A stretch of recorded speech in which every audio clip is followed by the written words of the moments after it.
Good afternoon students. आज हम पढ़ेंगे क्लास 6 में हिंदी, जिसमें सेकंड चैप्टर है हमारा बदला।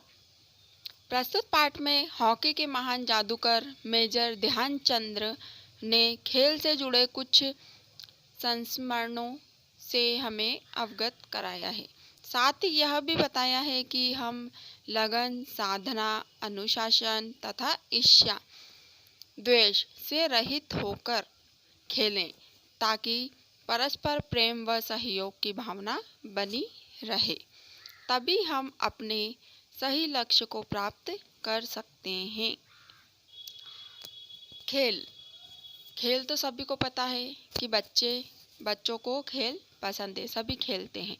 लेकिन आज के टाइम में बच्चे एक दूसरे के साथ मिलकर ना खेलते हुए मोबाइल में ज़्यादा बिज़ी हो गए हैं।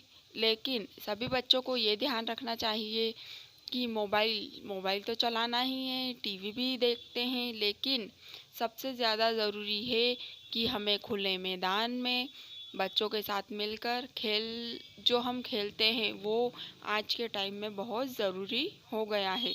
क्योंकि बच्चे इस खेल से दूर होकर सिर्फ वो मोबाइल की दुनिया में लग गए हैं।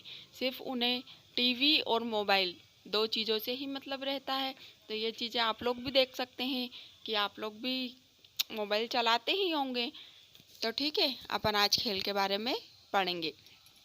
तो यहाँ खेल में बदले की भावना से खेल खेला गया है। तो हम खेल खेलते हैं तो खेल में बदले की भावना कभी भी नहीं होना चाहिए। तो हम चैप्टर आज स्टार्ट करते हैं। खेल के मैदान में आए धक्का मुक्की और मार दहाड़ की घटना होती रहती है।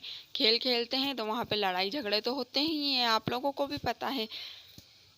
खेल में तो यह सब चलता ही रहता है। जिन दिनों खेल खेला करते थे उन दिनों भी यह चलता था। आइए मैं आज आपको मेरे जीवन की एक दिलचस्प घटना सुनाता हूँ। कौन है ये? मेजर ध्यानचंद।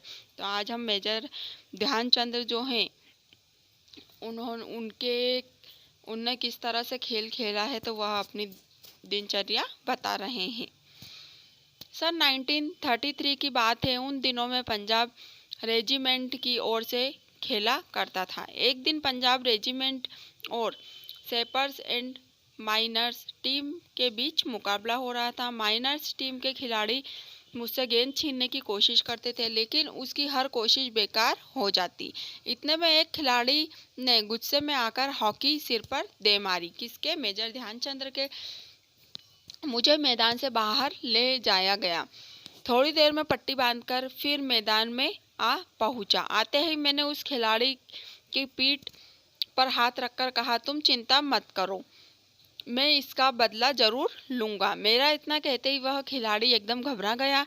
अब वह हर समय मुझे ही देखता रहा कि मैं कब उसके सिर पर हॉकी मारने वाला हूँ। मैंने एक के बाद एक झटपट 6 गोल कर दिए।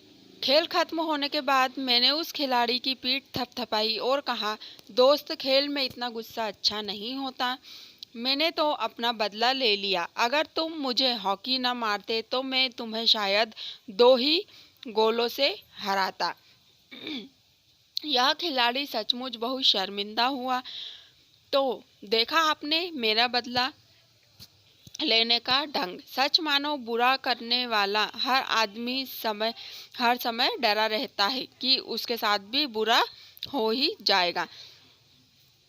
मैं जहाँ भी जाता हूँ छोटे छोटे बच्चे अक्सर मुझे घेर लेते हैं और मुझसे मेरी सफलता का राज जानना चाहते हैं। मैं हर किसी से यही कहता हूँ कि लगन, साधना और खेल भावना ही सफलता के सबसे बड़े मंत्र हैं।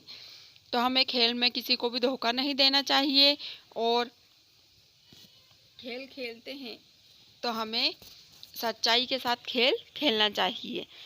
मुझे ही देखिए, मेरा जन्म 1904 में प्रयाग के एक साधारण राजपूत परिवार में हुआ।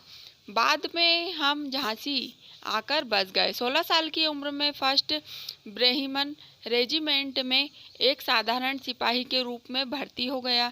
उस समय तक मुझे खेल में कोई दिलचस्पी नहीं थी, लेकिन मेरी रेजिमेंट का हॉकी खेल में बहुत नाम था। उस समय एक रेजिमेंट के सूबेदार मेजर तिवारी थे। वह बार बार मुझे हॉकी खेलने के लिए कहते। हमारी छावनी में हॉकी खेलने का कोई निश्चित समय नहीं था। सैनिक जब चाहे मैदान में पहुंच जाते और अभ्यास शुरू कर देते। उस समय मैं एक नौसिखिया खिलाड़ी था। जैसे जैसे मैंने खेल में निखार आता गया, वैसे वैसे मुझे तरक्की भी मिलती गई। सन 1936 में बर्लिन ओलंपिक में मुझे टीम का कप्तान बनाया गया। उस समय मैं सेना में लॉन्स नायक था। बर्लिन ओलंपिक में लोग मेरे हॉकी खेलने के ढंग से इतने प्रभावित हुए कि उन्होंने मुझे हॉकी का जादूगर कहना शुरू कर दिया। इसका यह मतलब नहीं कि सारे गोल मैं खुद करता। मेरी तो हमेशा यह कोशिश रहती कि मैं गेंद को गोल के पास ले जाकर अपने किसी साथी को दे दूं, ताकि उसे गोल करने का श्रेय मिल जाए। अपनी इस खेल की भावना के कारण मैंने हिटलर तक का दिल जीत लिया था। लोग कहते हैं कि उसने अपने किसी अधिकारी से पूछा था कि यह खिलाड़ी भारतीय सेना में किस पद पर है। जब उसे यह मालूम हुआ कि मैं लॉन्स नायक हूँ, तो उसने अपने उस अधिकारी से कहा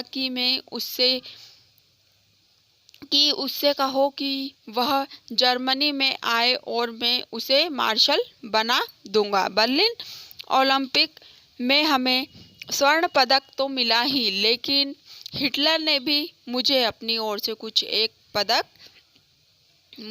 पदक दिया। इससे बड़ा गौरव का क्षण किसी खिलाड़ी के लिए और क्या हो सकता है।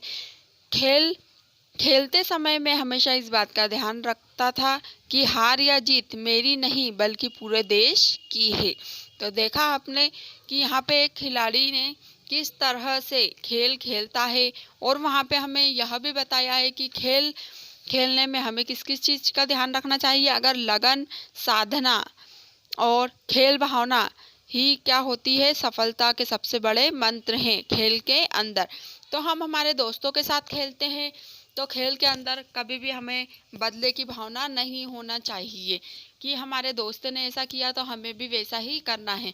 तो अपन में और उस जो दोस्त ने गलत किया है, तो हम दोनों में फ़र्क क्या रहेगा कि जो दोस्त गलत करता है और हम में।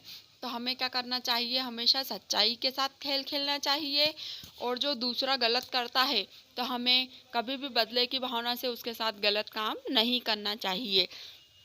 तो देखा आपने पार्ट 2 बदला किस तरह से उन्होंने अपना खेल बताया है।